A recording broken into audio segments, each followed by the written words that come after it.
Ce journal vous est offert par le FPI, Fonds des promotions de l'industrie, votre partenaire privilégié pour la réussite de vos projets.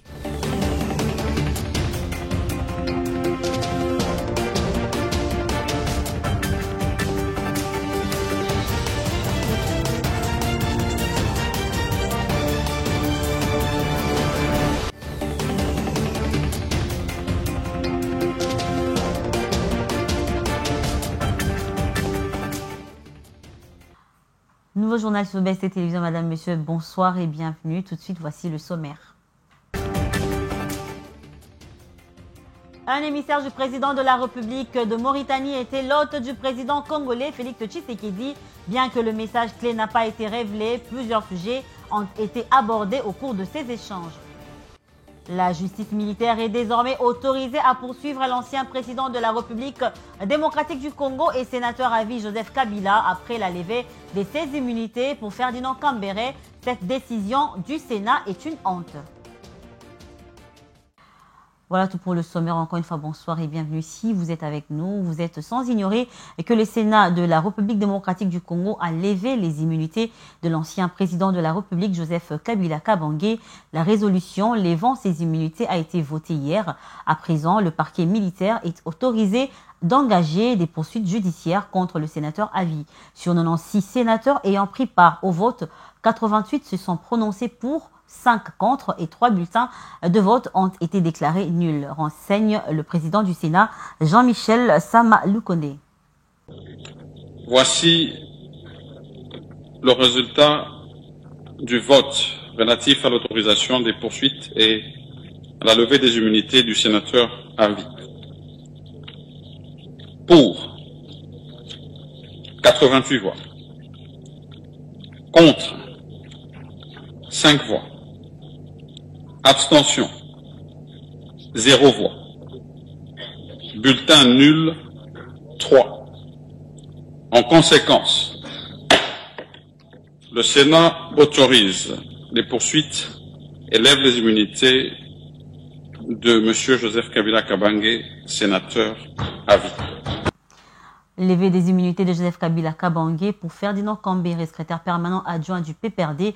Cette famille politique de Joseph Kabila pense que cette décision du Sénat est une honte. Selon lui, c'est au nom de la force de l'argent que la dite décision a été prise. Ferdinand Kambere ajoute qu'il s'agit d'un régime de règlement de compte. On l'écoute.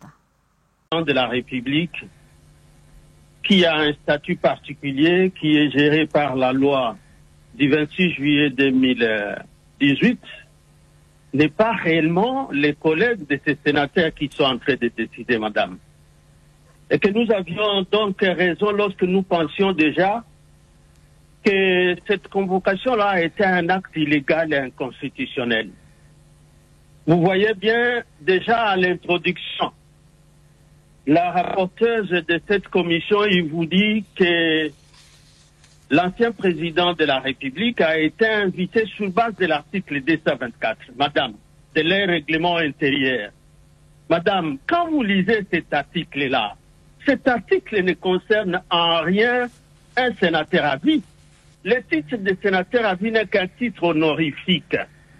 Lui est géré par une autre loi et pas par ses règlements, et ses statuts sont définis par cette loi-là. Et ce n'est pas à elle d'en juger si cette loi portant statut d'ancien président de la République est bonne ou mauvaise. Les articles 223, les articles 224 sont des articles qui réglementent les immunités parlementaires. Kabila n'en a pas besoin, Kabila n'est pas parlementaire. Et vous allez lire aussi à l'article 5 de leur règlement intérieur. Ils ont tous fermé les yeux, peut-être au nom de la force de l'argent, que tout le monde ça a été dénoncé. Donc c'est au coût de force de l'argent que les gens décident, les yeux fermés. Vous avez compris que le message qui est envoyé à l'opposition, c'est vraiment un régime de règlement de comptes qui a commencé. Je disais en titre que le président de la République, Félix Tshisekedi, a reçu le jeudi 22 mai 2025 à sa résidence de Mongaliema, Ba Aïssata Yaya, ministre conseillère à la présidence de la République de Mauritanie et émissaire du président mauritanien. Elle était porteuse d'un message dont le contenu n'a pas été révélé à la presse, mais les deux personnalités ont aussi évoqué d'autres sujets d'intérêt commun, notamment ceux qui se rapportent à la coopération dans le domaine de la pêche et du commerce. La presse présidentielle pour plus de détails. La République démocratique du Congo et la Mauritanie entretiennent d'excellentes relations bilatérales, séculaires, d'amitié et de coopération qui doivent être redynamisées. C'est dans cette optique que le président de la République Félix-Antoine Tshisekedi Tshilombo a reçu ce jeudi soir à la résidence présidentielle de Mongaliema Madame Ba Aïssata, ministre conseillère à la présidence mauritanienne. Elle était porteuse de messages du président Mohamed Ould El Ghazouani à son homologue de la RDC. Donc j'ai eu l'insigne honneur d'être reçu par son Excellence le président de la République démocratique du Congo, Félix Tshisekedi, à qui nous avons transmis un message de son frère et ami, le président de la République islamique de Mauritanie, Mohamed Ould El Ghazouani, qui nous a demandé de transmettre à son frère et ami ses salutations les plus sincères et un message fraternel de sa part vers le président et pour le peuple congolais frère. Cet entretien rentre dans le cadre des relations bilatérales entre la Mauritanie et la République démocratique du Congo, qui sont des relations anciennes, solides, excellentes, que nous devons préserver et entretenir.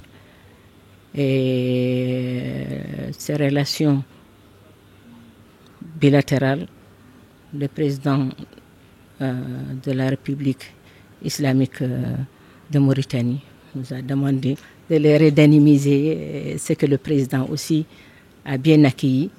Le président a lui aussi transmis ses salutations les plus sincères au président de la République islamique de Mauritanie, a exprimé ses vœux de prospérité aussi pour le peuple mauritanien frère. La Mauritanie et la République du Congo entretenaient depuis longtemps des relations de coopération et d'amitié.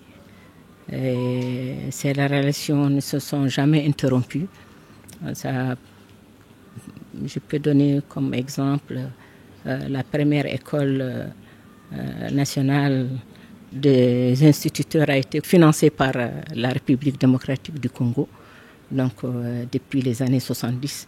C'est pour dire que les relations sont vraiment anciennes et avec la présence des ambassades aussi, d'autres volets de coopération sont en train d'être étudiés aussi, domaine de la pêche, du commerce, etc. Voilà. Donc, c'est des relations que nous verrons vraiment fructifier et aussi à un niveau plus élevé. La conseillère principale du chef de l'État au collège diplomatique Wagner, Catherine Mbouyi, et le nouvel ambassadeur de la RDC en Mauritanie, Eric Ngindou, ont assisté à cette entrevue. Parlons de la continuité du contrôle parlementaire à l'Assemblée nationale. Le jeudi 22 mai 2025, le ministre de l'Intérieur, Jacquemain Chabani, a été auditionné par la plénière de la Chambre basse du Parlement en réponse à la question orale avec débat lui adressé au sujet des arrestations arbitraires, les tracasseries policières et la présence des éléments de la police non identifiés ou enregistrés et non pris en charge par l'État congolais. Et ceci est parti d'un constat fait par le député national Venance Eyanga qui s'inquiète de la dégradation de la sécurité à Kinshasa. Suivez. À l'Assemblée nationale, le vice-premier ministre, ministre de l'Intérieur, Sécurité, Décentralisation et Affaires coutumières, Jacquemain Chabani, a répondu à une question avec débat sur les arrestations arbitraires ainsi que tracasseries policières. Il a été auditionné par la plénière en réponse à la question orale avec débat lui adressé. Parti d'un constant fait lors de ses vacances parlementaires, le député Eyanga Mboyo, qui s'inquiète de la dégradation de la sécurité à Kinshasa, interroge le VPM sur cette situation préoccupante occasionnée parfois par des bavoures des éléments de la police. Répondant à ces questions qui touchent à la survie du peuple, Jacquemain Chabani rassure les élus du peuple de son implication dans la sécurisation de la population et de leurs biens.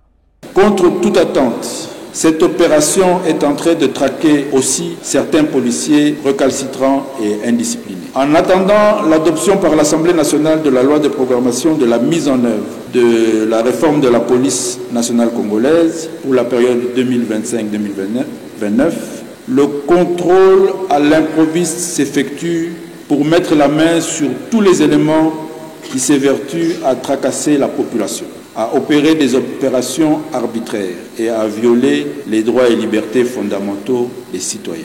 Mais je reste convaincu que les solutions efficientes à la problématique de la gestion de la police nationale congolaise résident dans l'adoption par l'Assemblée nationale de la loi portant programmation de la mise en œuvre de la réforme de la police nationale congolaise pour la période allant de 2025 à 2020.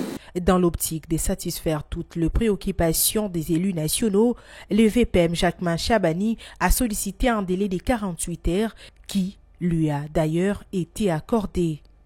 Affaire Matata Ponyo et la Cour constitutionnelle à l'Assemblée nationale, les élus du peuple ont exprimé vivement leur indignation contre le président de cette Cour, Dieudonné Kamuleta. Les députés nationaux s'élèvent comme un seul homme pour défendre leurs collègues.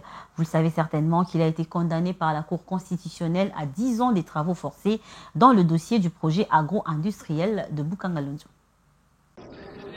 Notre Cour a pris une tendance dangereuse de pouvoir s'octroyer un pouvoir d'interprétation plus large que celui que les lois ne lui donnent.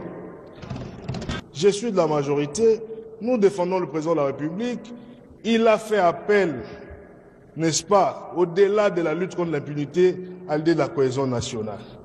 Nous devons, honorable président, honorable député, sortir de nos émotions individuelles, considérer la chose dans son ensemble et voir les risques que nous avons, nous, en tant que députés, et voir où est-ce que nous allons, où est-ce que le juge nous place, puisque les immunités qui est cette coque qui nous protège contre la vulnérabilité judiciaire ou juridictionnelle d'abord, on nous l'a ôté depuis hier. Nous sommes là dans une immunité théorique. Nous, en tant que législateurs, nous ne pouvons pas accepter que des décisions iniques soient rendues au nom du peuple congolais.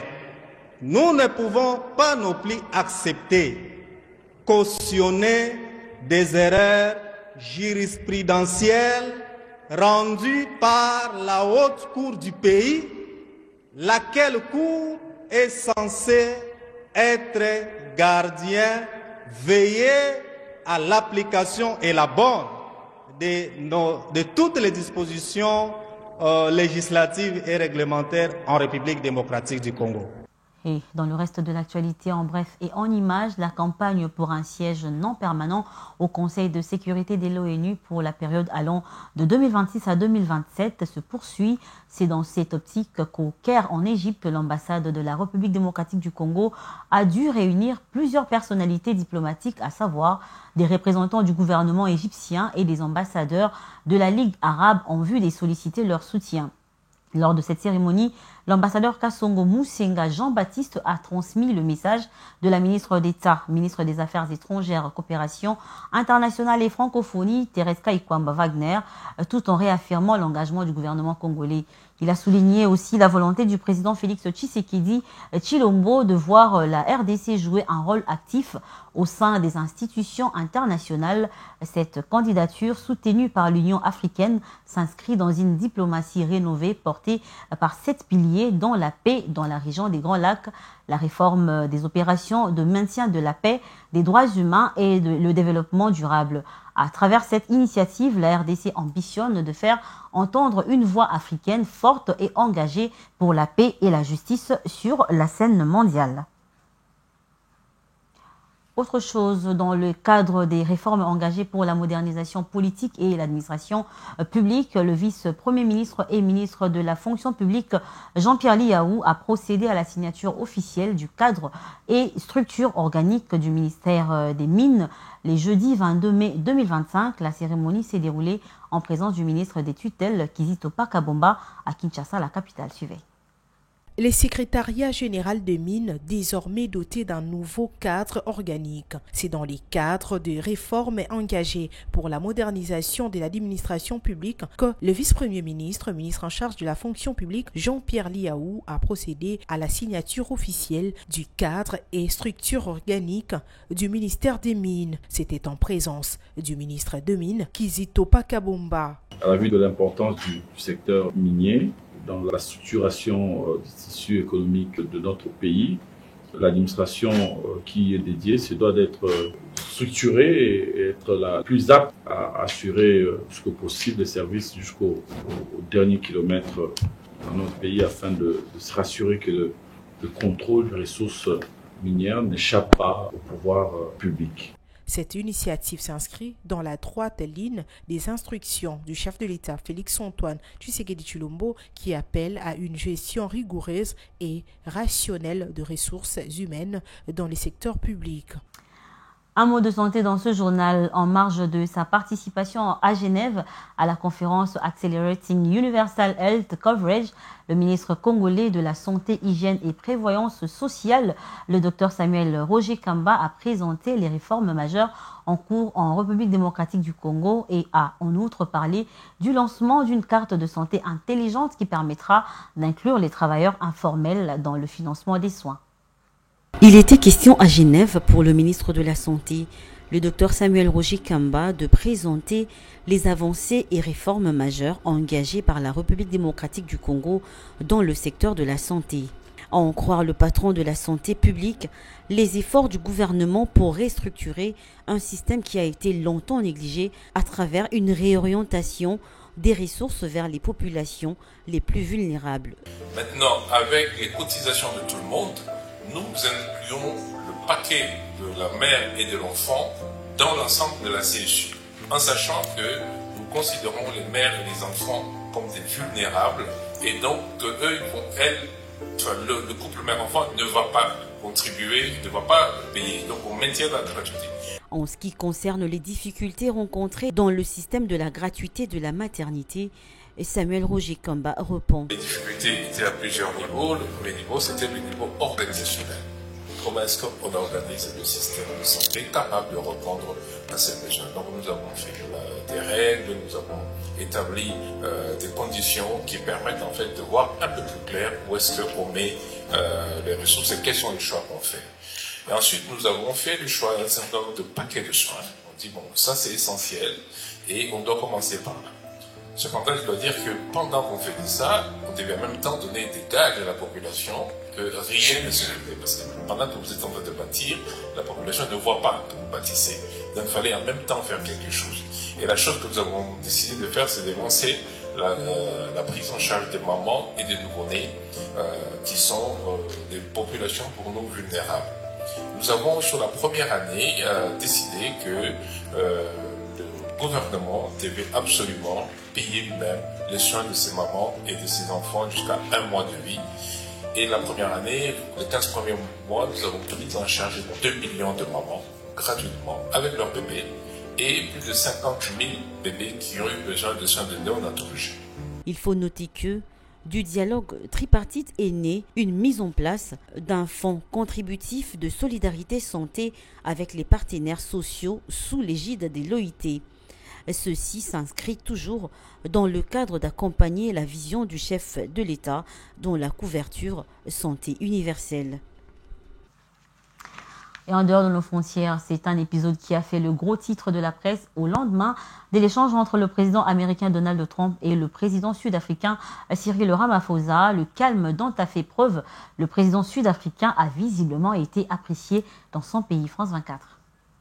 Embuscade ou encore fusillade à la Maison-Blanche. Au lendemain du face-à-face tendu entre Donald Trump et Cyril Ramaphosa, la presse sud-africaine s'indigne contre l'attitude du président américain. Donald Trump ne dispose d'aucune information sur ce qui se passe en Afrique du Sud.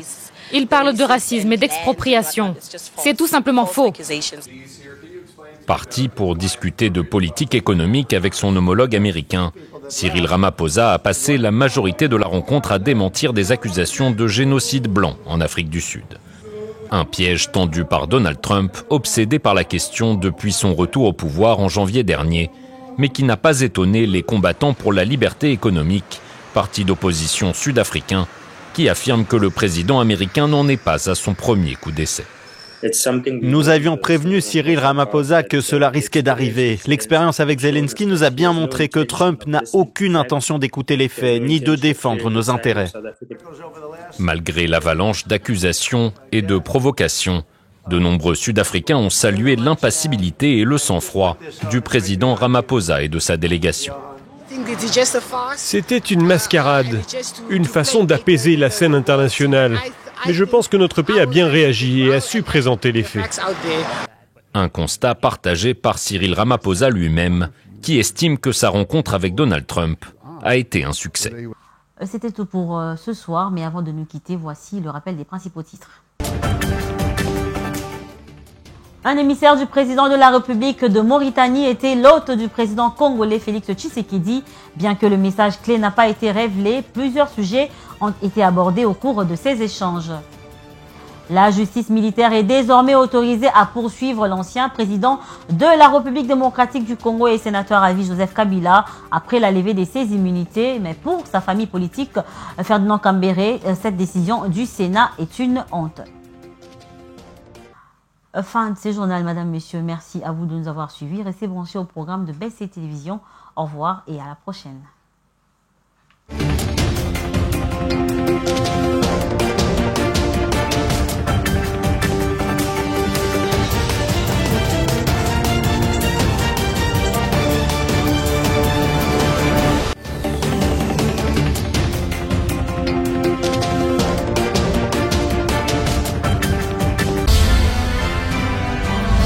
Ce journal vous a été offert par le FPI, Fonds de promotion de l'industrie, votre partenaire privilégié pour la réussite de vos projets.